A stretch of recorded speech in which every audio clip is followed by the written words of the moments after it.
Hey Vance! Alrighty, in this video we are going to learn how to go online and do searches using Chrome, which is the same program that you use at home on your computer to go online. But it is going to look a little different. So let's go ahead and hit the Chrome button. And the last website that you were looking at is going to pop up. We did another video and this was something that we had looked at. Now, if you see that little 2 in the corner there, that means that you have 2 windows open online. If you tap that, you can see what's open. Here we have King Soopers and that article that we were looking at. Now to close those, it's just like at home. You just tap the X and that'll close it out. Now you don't have anything open. We can hit New Tab, and now we can go ahead and do a search. And I'm sorry, I'm reading that little note at the bottom.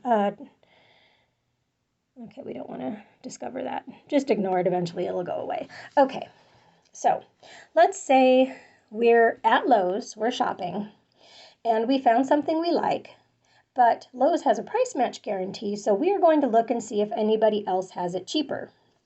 Okay, hold on, let me find a good product. I'll be right back. Okay, we are going to look for the DeWalt cordless weed eater. I did a search for that, so we can just tap that. It'll repopulate, and there we go. Excuse me, allergies. Now, if you look here, all shopping, videos, images, news, maps. Okay, so these are the different tabs that we can use to look at the DeWalt cordless weed eater or whatever we've searched for. Now, because we're looking at pricing, we want to hit shopping. And here we go. Okay, so we're at Lowe's. We're just looking at the weed eater. Okay, it's $99 at the Home Depot. I don't know what it is at Lowe's. It could be more, it could be less. But if it is more, we can go ahead and show that to them. And as long as it's the exact same item, they'll do the price match. So see, that can be a pretty handy tool while you're out and about. Of course, it's not just for shopping, even though that's mostly what I use it for. If you wanted images of the weed eater, click images. There we go. Wow, what a pretty little weed eater that is. Okay. All would have articles about it. I mean, it would have shopping too at the top, but it could have reviews. The best DeWalt weed eater. Okay. Oh, by the Chicago Tribune. That's a pretty reputable source. We can go ahead and read that article and see if we want to get that weed eater. Okay. Now, if you want to open another window, let's say that there's, you want to keep this information up, but there's something else you want to look at. You just tap that one, hit New Tab, and now we can look for another cordless weed eater. And I just tapped the words and it went ahead and auto-filled it. Okay, now you can see this number 2. This means that we're in the second window and we're looking at other weed eaters, and we want to go back to shopping. If we wanted to see videos, how they worked, we could go to videos. I'm sorry, my allergies are really bad this morning. And here's more videos that are probably better done than the ones that I'm doing for you, and I apologize for that, but I am not a professional by any stretch of the imagination. Okay, we're going to go back to all. So here's more articles. The best cordless string trimmers, best weed eaters. Oh, and this is by Popular Mechanics. They're probably going to be pretty objective. Greenworks tools. I don't know if they're a manufacturer of the tools, so they may or may not be objective. If they're not objective, they're not going to give honest reviews. They're going to say that their product is the best. Probably. Most companies would do that, or they wouldn't bother posting. Okay.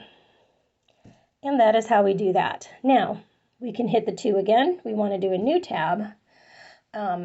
Let's say that another Home Depot has it for so much less that we want to go ahead and go there because Lowe's isn't honoring the price. And again, these are all hypotheticals. I'm just trying to show you functions. So what we're going to do, we can go ahead and type in Home Depot. And if you do Home Depot and not HomeDepot.com, you'll be able to see where all the stores are by scrolling down. Okay, more locations. Well, let's say we're going to go to Monument because they have one on clearance for $50 and we don't have anything better to do, so we'll drive to Monument. Why not? If you hit directions It'll automatically open up Google Maps from your location, which is to say your phone's location, to that Home Depot. It will provide the directions, show you a map. You hit start, and it'll start your navigation for you. And then while you're in the car, it will go ahead and say out loud, as long as you have the Bluetooth function selected on your radio, which you probably will anyway, to be listening to your media player, the media player on this phone. It will go ahead and speak the directions to you and tell you when to make turns. It's also a good idea to kind of peek at the phone. Okay, we're going to go straight and then we're going to make a left. So we're going to want to take that into account when getting into lanes and things like that. Okay, now we're in Google Maps right now. We're not online anymore. We're going to go ahead and hit the home button, the get me out. Okay, now sometimes windows are going to essentially stay open until you close them. Google Maps is one, like videos are another. You might try to close out of something, leave the site, and then here in the background, this crap is still playing, and you're like, no, I'm done, I don't want it. Okay, so we tap on it. See that there's an X right there? If you hit the X, that officially closes it. And now we are not navigating anymore. In theory, if it didn't close it, we go up here, exit navigation. Exit navigation. Okay, there we go. And now we're no longer in navigation mode, and we won't hear turn here, turn here, turn here to someplace that we decided we didn't want to go anyway. Okay, and while we're at it, we're going to go ahead and hit that button, close everything we have open. Man, we've been doing a lot, haven't we? Okay, and now your phone is basically fresh and new. No, it's not. We're going to go into Chrome, and we're going to close all those windows that we opened, and then it'll be fresh and new. Okay, so see, we've got 3 windows open, 3 tabs, essentially, like at home, how you'd have those tabs across the top of your screen. Close, close, close, and we are done. Okay. Now, if we were to click on Chrome, okay, I hit New Tab so that the next time you click on Chrome, it will take you right to here and you can start typing something in. By New Tab, we opened a tab. You've got one open. This is a place from which to start. I hope this makes sense. You're actually on your way here to pick up your phone, so I'm trying to make it really fast, and I hope it worked. Let me know if you have questions.